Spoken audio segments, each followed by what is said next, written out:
জুলাইয়ের প্রত্যাশা কি? জুলাইয়ের প্রত্যাশা তো ব্যক্ত হয়েছে স্লোগানে, মিছিলে, দেয়াল লিখনে। আসলে এই সময় কি জুলাইকে আমরা কে কিভাবে ধারণ করি, জুলাই কার কাছে কেমন, গত এক বছরে সেটাও স্পষ্ট হয়েছে। ফলে ঘোষণাপত্র তো একটা লেখা হয়, ইতিহাস তো লেখা হয়। তো ইতিহাস লেখা হয় যেভাবেই লেখা হোক না কেন, ইতিহাস সবসময় জাগ্রত থাকে হচ্ছে মানুষের লড়াইয়ের মধ্য দিয়ে।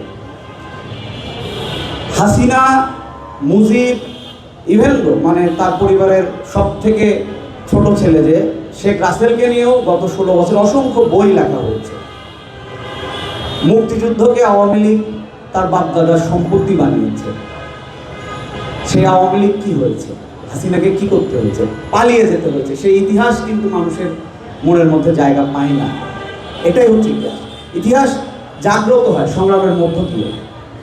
ফলে আমরা যখন আবু সাঈদকে শহীদি আত্মদান করতে দেখি 15ই জুলাই, তখন আবু সাঈদের আগের দিনের ফেসবুকে ফিরে আসেন 69-এর গণঅভ্যুত্থানের আরেকজন শহীদ শামসুজ্জোহা। আবু সাঈদ মানুষের কাছে আবেদন জানালেন যে মরতে তো একদিন হবেই। যুক্তরাষ্ট্রের 1 নম্বর জিম চেইন গোল্ড জিম এখন আবারও বাংলাদেশে বসুন্ধরা আবাসিক এলাকা ও বসুন্ধরা সিটি শপিং মলে। তবে এমন মৃত্যুবরণ করুন যাতে শামসুজ্জোহার মতো করে আজীবন আপনাদেরকে মানুষ স্মরণ রাখতে পারে। ফলে বন্ধুগণ, আলোচনার খাতিরে কিছু আলোচনা করব। আমার একটু সময় বেশি লাগবে, আমি আয়োজকদের তার জন্য আমি মার্জনা চেয়ে নিচ্ছি। তো ফলে জুলাইয়ের ঘোষণার প্রথম কথা কি, যে দেশটা কারো বাপের না। কথায় কথায় দেশ ছাড় বলিস, দেশটা কারো বাপের না, এটা হচ্ছে প্রথম কথা। হাসিনা প্রায় একটা আমাদের মধ্যে, আমরা এটাকে বলছি দ্বিতীয় স্বাধীনতার কথা অনেকেই বলছি, উৎসাহের সাথে বলছি। দ্বিতীয় কোনো রাষ্ট্র গঠন হয় নাই, নতুন কোনো রাষ্ট্র হয় নাই, ফলে এটা বিপ্লব না, এটা একটা গণঅভ্যুত্থান। কিন্তু প্রায় একটা পরাধীনতার গ্লানি। কথা বলা যাবে না, কোনো জায়গায় একটা ঘর তুলতে গেলে আওয়ামী লীগের নেতাদের চাঁদা দিতে হবে, বিয়ে করতে গেলে চাঁদা দিতে হবে। মানে আওয়ামী লীগের দখলদারিত্ব এবং তার যে দৌরাত্ম্য, মানে এটা আমাদের মধ্যে একটা পরাধীনতার অনুভূতি দিয়েছিল। দ্বিতীয় কথা কি ছিল, বলছে যে হাসিনার একজন মুক্তিযুদ্ধে তাদের দল কিছুটা ভূমিকা পালন করছে, সেগুলো নিয়েও আমাদের কথা আছে।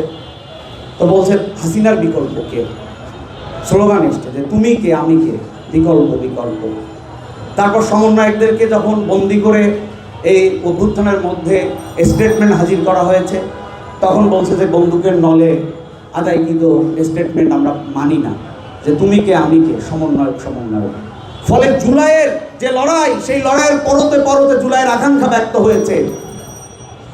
সেই আকাঙ্ক্ষাকে গত 11 মাস যারা রাষ্ট্র ক্ষমতায় বসেছেন, যে ইন্টারিম, সেই ইন্টারিম কি সেই আকাঙ্ক্ষাকে ধারণ করেছেন? ওই যে দেয়ালে লেখা পাতা ছেঁড়া নিষেধ, আজকে আদিবাসীদের উপর হামলা হয় নাই? এই জুলাই গণঅভ্যুত্থানে নারীদের কি ভূমিকা? মিছিলে এই যে রুমু মামারা বসে আছে এখানে, 14ই জুলাই রাতে মেয়েদের হলগুলো থেকে মেয়েরা নেমে এলো রাস্তায়।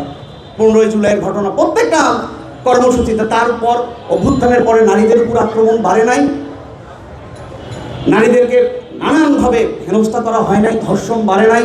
ধর্ষণ নিয়ে আন্দোলন করতে গিয়ে নারী শিক্ষার্থীরা এই ইন্টারিমের পুলিশের হামলার শিকার হয়েছে, তাদের নামে মামলা হয়েছে। আহতদের চিকিৎসা করেছেন আপনি? করেন নাই। শহীদদের একটা তালিকা পূর্ণাঙ্গভাবে দেওয়ার কথা দিয়েছেন? দেন নাই। সংস্কার নির্বাচনকে মুখোমুখি দাঁড় করিয়েছেন। এটা কি মুখোমুখি দাঁড়াবার ব্যাপার? সংস্কার যেগুলো করা সেগুলো করে নির্বাচন দিবেন, এটাই তো কথা।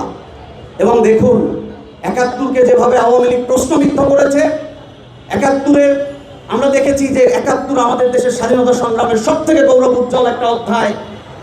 এবং সেখানে আমরা দেখেছি যে এদেশের আপামর মানুষ, যেমন 24-এর গণঅভ্যুত্থানে আপামর মানুষ হাসিনার পতন চেয়েছে, আর 71-এও আপামর মানুষ এইরকম করে পাকিস্তানের বিরুদ্ধে দাঁড়িয়েছে।